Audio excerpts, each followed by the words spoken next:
All right. So yeah, welcome everybody. It's Friday. Doing another Foundations draft. We'll be back to Slay the Spire mods on the next week, but I want to give Foundations a little more uh, extra time so that we can have some fun with the draft format. Uh, it's been a pretty solid time as we've gone through. Just a very enjoyable, solid draft format. So, draft time. But yeah, so that'll be next week. We'll start be putting back those. Like, as I mentioned earlier, I still have quite a pile of Slay the Spire mods sitting around with a lot of like across different themings: Toho mods, original character mods, mods based off of like a game or an anime, Arknights. Mobile games might actually be its own little, I say little, pretty major corner. We've explored a lot of different ones, like I think we're up to like almost a half dozen of Blue Archive, things like that. So anyway, but that's neither here, but it is there. Tonight, no, we're not on quick drafting. We are on premier drafting. We got this friend here. All right, let's go ahead and see how this goes. See what we can find. I titled the stream as such to try to invoke Sire of Seven Deaths to show up, get our cool Eldrazi some time in the sun. But that leaves us with a lot of different directions we can possibly go.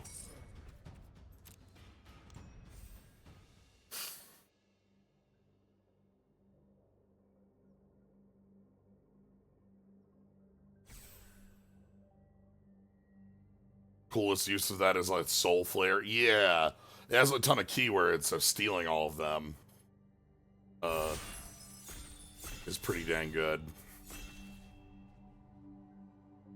Yeah, you can't get a Sire on a pass because it's a colorless card that is a piece of quite reasonable. Okay. Alright. So Celestial Armor is a card that has a ton of power behind it. And immediately makes me in on this. We also have Krenko, which is a card that also has a ton of power behind it. Uh, like, specifically, the fact that, like, if Krenko isn't killed, you are kind of smoked. But Celestial Armor is this, like, God, is this incredible combat trick that just says, not only do you win the combat or blank a removal spell, you now have, like, an evasive body that's movable, and it just makes this card so incredibly powerful. The only card that competes with it in here would be Krenko. I think I value the armor more. Krenko, I think, is funnier. I still want to live the dream of seeing the legitimate business Krenko, but I don't want to be on the other side of that. Let's go ahead and pick up the armor. This leaves us open to... Oh, boy. All right, hold on. So, we got our 5-mana do-nothings, but what's our do-nothing do? Well, you know, whenever any of your creature dies, it comes back and you get an angel of it with a 1/1 counter. Flying 1/1. This doesn't work as 100% beautifully as you'd want, because a lot of White's best creatures are angels. The Dazzling Angel, the 2/3, and a couple of, like, even a cross. But, and it is at its core a 5-mana do-nothing. But, like, the nothing that it does is, we are also sitting with Rise of the Dark. This is 2 mythics. Yeah, there's the Rise of the Dark Realm sitting next to it. This card costs 100,000 mana, so I'm not as interested in it. Oh, hello. Hello, hello. Kiora.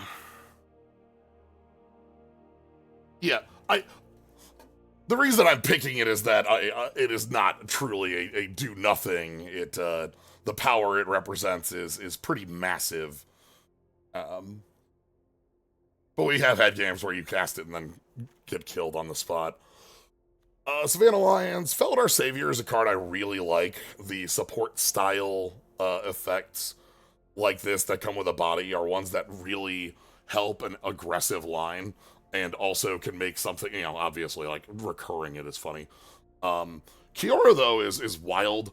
Kiora making that 8/8 if you're able to get to threshold uh, is a lot, and we're blue-white is a position that has a lot of power in here anyway, with its multicolor cards representing some of the best threats, and flying being, it's flying.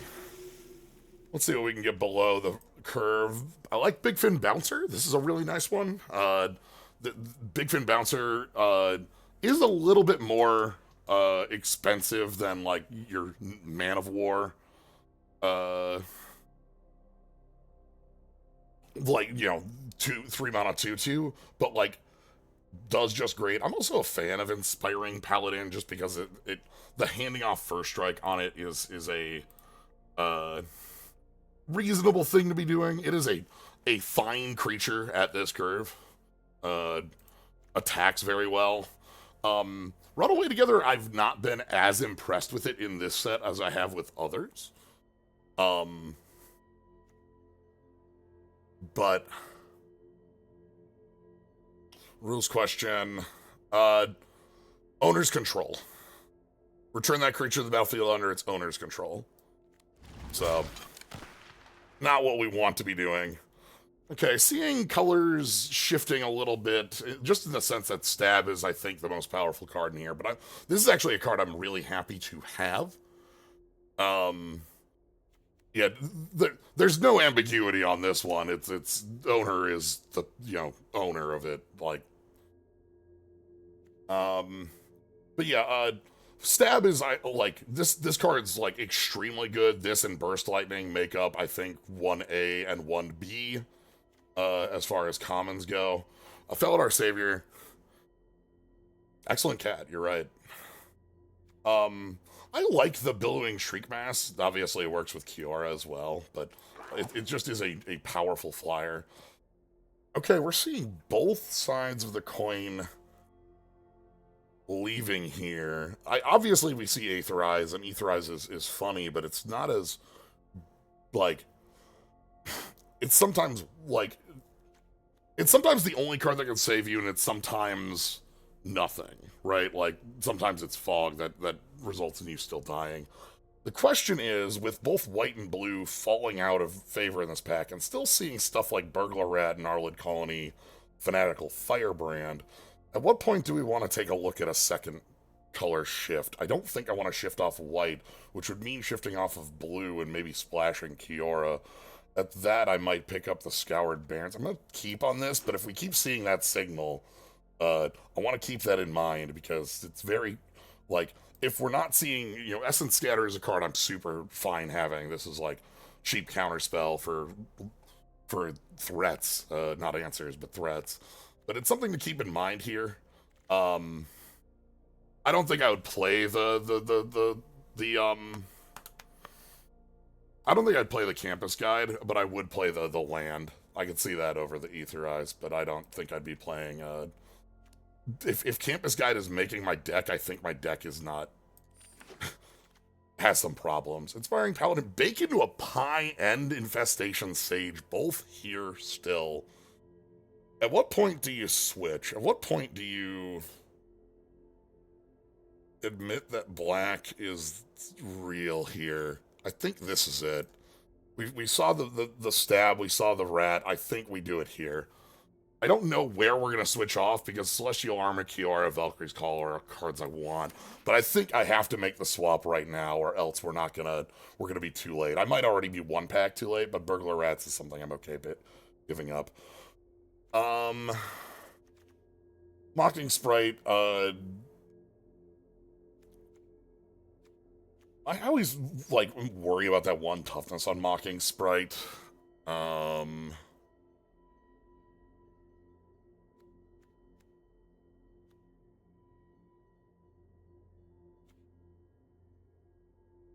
I'm gonna grab it over the fake your own death.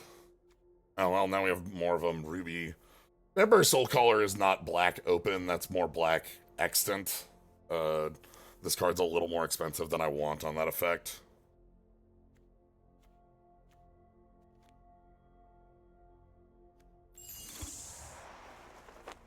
Midnight Snack is 2. Yeah, these are all sort of general things. I'm not super happy with any of them. Erudite Wizard can attack and block. Our curve is awful right now. Something to fix in pack 2. But boy, we saw white just completely leave in that pack. Oh, Twin Flame Tyrant also into there. Tiny Bones. Twin Flame Tyrant's ridiculous. But that's like so far off of anything we're doing. How do we navigate this river? Do I want another Big Fin Bouncer and then keep on blue? I could pick up the Tiny Bones, but Tiny Bones is like fine.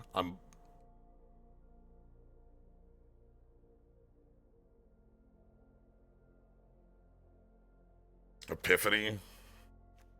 Mocking Sprite is a rogue, but like I don't hate it. It's that and the bouncer. I'm gonna keep the blue. I feel like we're deep enough in it that that's fine. Cat Collector, Essence Scatter. Okay, this is white that I'm happy with. Cat Collector is a card that I'm absolutely real on. Even like I know it's on your own turn, but like getting the life gain on that is usually a lot easier.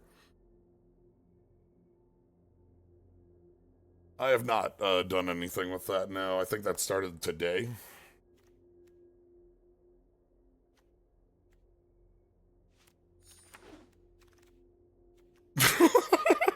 All right, how many copies of Essence Scatter is too many copies of Essence Scatter? Am I just like, what if I just am the control player, right? Like, what if nothing resolves, right? What if we're, now I'm thinking about it. Prideful Parent and Inspiring Paladin are very good 3s, but this is like, now we're at like a level that I feel funny about, and that makes me feel a lot better about the direction. Hello. Okay. So from my left, we're open. So pack 2, we've got like we can pick this up in 2 and make this functional, especially with like Rebuke Commando, even Light Shell Duo coming back around. I'm sorry, 2 of them? Hello. 2 of them. Yeah, I think the point where like we passed up the stab is hello. Oh God, God, can I make that work? There's no way. Double green. Hold.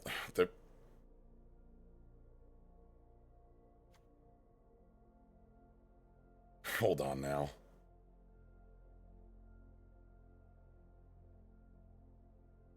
All right, so we're picking this against Divine Resilience and Icewind Elemental. Divine Resilience is a trick I like a lot. Icewind Elemental is like fine for a 5. I'm willing to take the speculation here. I haven't seen a lot of green going around, but this is a card that like as a card that can resolve, I can feel incredible about. Nothing in this speaks to being green. Inspiring Call is a card I'm really unhappy like to play. I don't think that's a card we want to be doing. Prideful Parent is a 3 that gets enough bodies to play the game on the board. And the white is still pretty real. We need a curve though. Our curve is awful. Rex Sage isn't the green we want. There's not a lot of targets for it. Ambush Wolf is again replacement level. Okay, I need to fix the curve up. We need to get like things at 2 for this, and I need to decide and find if Tatiova, Light Shell Druid. Am I playing Gleaming Barrier? How bad is my curve?